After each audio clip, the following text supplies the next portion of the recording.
你每天都会接触到超多马达，真的，手机震动、笔电风扇，还有那个相机对焦。但你有没有想过，一个马达它可以没有齿轮、没有线圈，甚至是用一滴液态金属做出来的？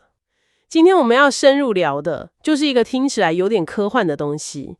澳洲新南威尔士大学，也就是 UNW， 他们开发的液态金属第一旋转桨马达。我们手边资料还蛮完整的，有期刊论文，有官方新闻稿，甚至还有研究员自己在 LinkedIn 上面的分享。所以我们今天的任务很清楚，就是要搞懂这到底是什么，怎么运作。但更重要的是，我想问一个核心问题：一滴软趴趴的金属，真的有办法挑战100多年来那个由精密齿轮和磁铁统治的马达世界吗？这个问题问得非常好，因为这项技术最让人兴奋的地方就是它根本没打算在传统的赛道上跟你比耶。马达这100多年来，你想想，都是建立在电磁感应上头，但这个发明可以说是完全跳脱了那个框架。它不谈磁场，它用的是电化学还有流体动力学，这就不是改良了，这是另辟蹊径。它想解决的是传统马达根本没办法解决的问题，就是那个刚性。另辟蹊径，这个词用得很准。那我们就从最基本的开始好了，这到底是什么东西？简单来说，它就是用一滴液态金属来产生旋转的动力。但所有资料都一直强调，它最特别的地方就是我们印象中马达一定要有的那些硬邦邦的零件，什么金属线圈啊、磁铁啊，它通通都没有。对，这里就碰到原理上最根本的转变了。传统马达的逻辑很清楚，就是电生磁，磁生力，电流通过线圈产生磁场，然后去推动转子。可是这个新发明，它的逻辑是电生流，流生力。它加的那个电场不是为了产生磁场哦，它是直接作用在液态金属的表面，去改变它的表面张力，然后呢，就在那个一滴里面创造出一股流动的漩涡。所以它的动力来源从我们看不见的那个磁力，变成了实实在在的流体力。对，就是这样。整个能量转换的路径都换掉了耶。我看其中一个研究员 Koros Kalantarzade， 他在他的 LinkedIn 上面就说，这是一个全新类别的旋转马达。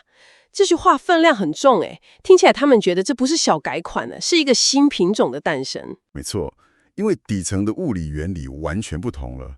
这就像燃油车跟电动车的差别，它们都能让轮子转，但驱动它们的核心是2个完全不同的概念嘛。好，那既然原理这么特别，它具体是怎么动的？根据论文的描述，我来试着拆解一下流程，你随时帮我补充。好，首先想象我们有一滴液态金属泡在盐水里面，第一步施加一个电场。这个电场就是那个开关启动一切的关键，它会让一滴不同地方的表面电荷那个分布变得不平均。好，然后第二步，这个电荷不均就会在一滴表面产生一个术语叫做界面张力梯度。白话一点说，就是一滴表面的拉力变得不一样，有些地方拉得比较紧，有些地方比较松。对，你这个比喻很好，可以想象成一块弹性布，你一边用力拉，另一边放松，布的表面就会自己动起来。一滴表面就是这个道理。所以一滴的表面就开始自己流动了。是的。然后第三步，这个表面的流动会带着一滴内部也跟着产生一个漩涡，这点很重要。动力是从外层传到核心的。没错，就像你用汤匙沿着杯子边边搅咖啡，很快整杯咖啡都会跟着转。一个微型的流体漩涡就这样在里面形成了。到目前为止还没有任何机械零件哦，全都发生在液体本身。对，然后机械零件才要上场。第四步，研究人员把一个超级小的铜质桨片直接放进这滴正在转的液态金属里。那最后一步就很好懂了嘛，一滴里的漩涡就像水流一样，推着这个小桨片转，然后带动一根轴，一个马达就这样好了。而且论文里说，它的转速最高可以到每分钟320转呢。是的，320 RPM。这个过程听起来术语很多，很复杂，对不对？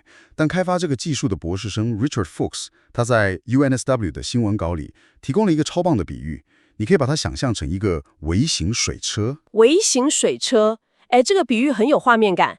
可是水车是被动的，水流是外面来的。但这里的水流，也就是那个液体漩涡，是系统自己用电场无中生有变出来的，这才是最巧妙的地方，对吧？抓了重点嘛，这就是它最核心的创新。传统水车需要一条河，但这个装置它自己创造了那条微型河流。在这个比喻里，旋转的液态金属就是流动的水，然后里面的铜奖片就是水车的叶片。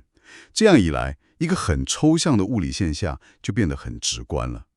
我懂了，是液体的流动在推动实体的叶片。对，它不是靠什么神秘的磁力，就是最纯粹的流体力学。OK， 这个微型水车的比喻我懂了，原理上真的很巧妙。但我第一个问题就是，我们早就已经有那种非常成熟、小到可以放进手表里的微型马达了，为什么要费这么大的力气，用一滴液体去做一样的事情？它的独特价值在哪？这个问题就回到我们一开始讲的那个刚性问题哦。Kouros Kalantarzadeh 在他的贴文里列了3大优势，其中最关键的一点就是柔软且具弹性。因为马达的主体是一滴液体啊，所以它天生就是软的，可以改变形状。这个特性对于软体机器人这个领域来说，简直是圣杯等级的。软体机器人，我们常常听到这个词，可以多解释一下为什么一个软的马达会这么重要吗？当然哦，你看哦，传统机器人像工厂里的这种机械手臂，都是由很坚硬的零件组成的，动作很精准，但也很僵硬。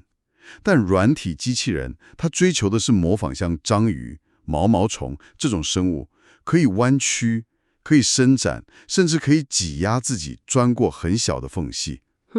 那问题就来了，传统马达本身就是一个硬块，这就变成软体机器人设计上最大的瓶颈。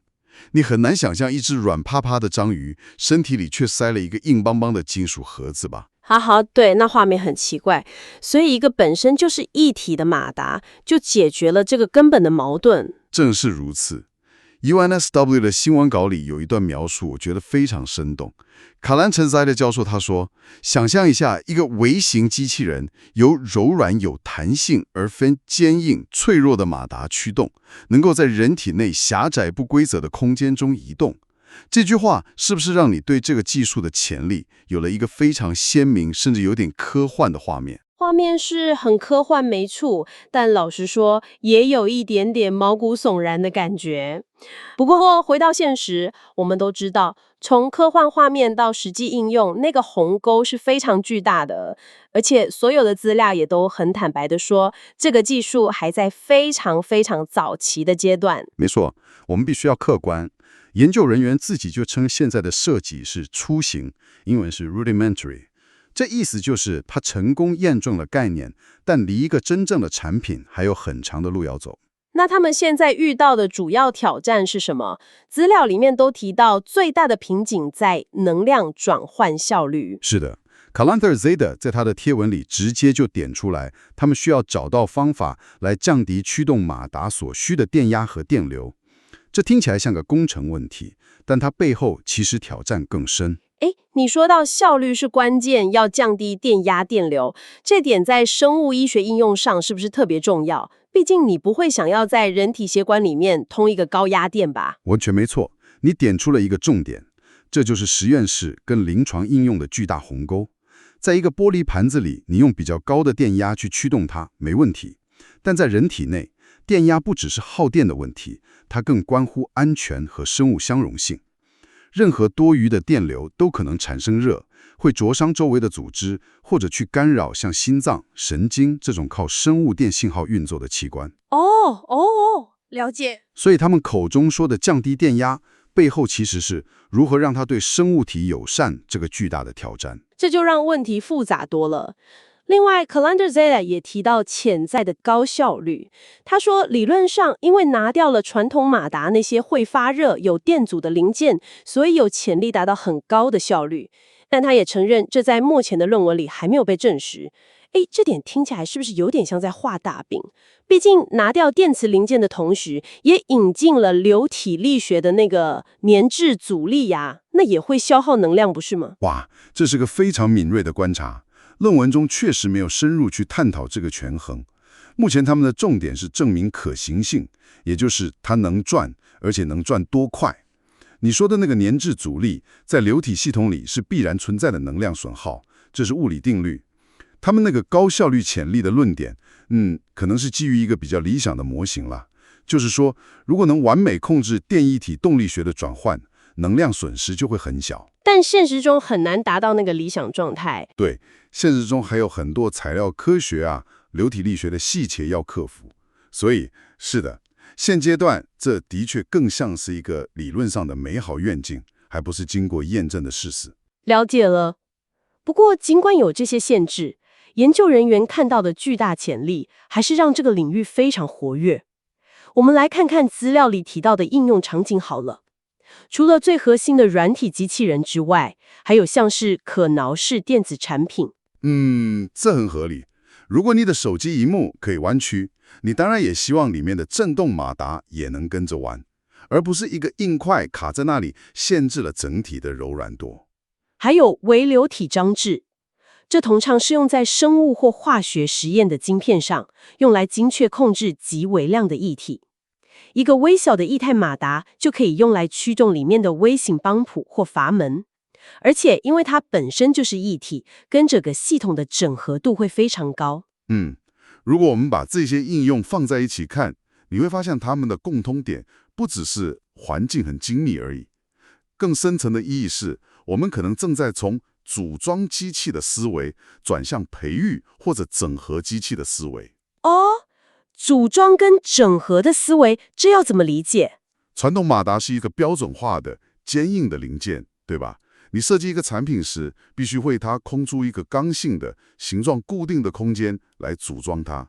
但这种液态马达，因为它的柔软和可塑性，未来或许你可以让它在一个已有的不规则的生物结构里，或者柔性材料中，像细刀一样生长或者整合进去。我好像有点懂了，它不是一个外来的硬物。对，它变成系统本身的一部分。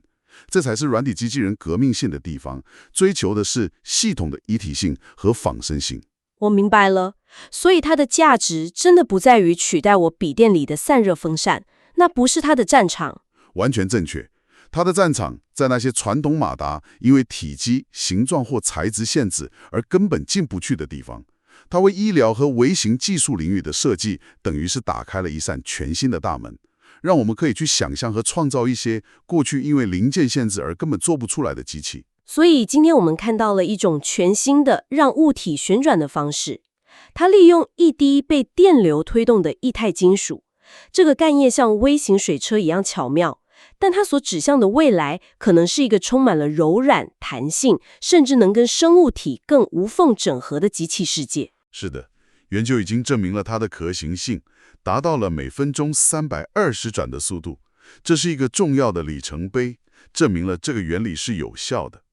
而下一个重要的关卡，就像我们刚刚深入讨论的，就是如何让它在能量使用上变得更有效率，也更安全，真正跨越从实验室到现实应用的那道鸿沟。